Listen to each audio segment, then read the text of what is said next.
ခေါ်ပါပဲနဲ့ကိုမျိုးလူသူလေးရောက်လာမမြင်ပါပဲနဲ့ဟိုဝေးလို့သူပြန်သွားတာ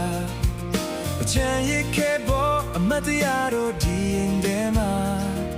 အချင်းရှိတိုင်းပေါ်တတိယကမျောနေမိတာမင်းမျိုးကိုခေါ်လာရမလားကိုမျိုးကိုမင်းမဲလာမလားခုခုတော့ရွေးစေခြင်းနဲ့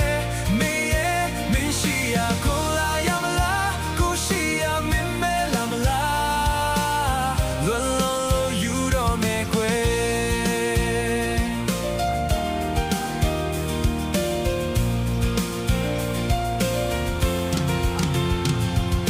ချင်မပဲနဲ့နှလုံးသားမှာကိုယ်တကယ်ကြီးတွေ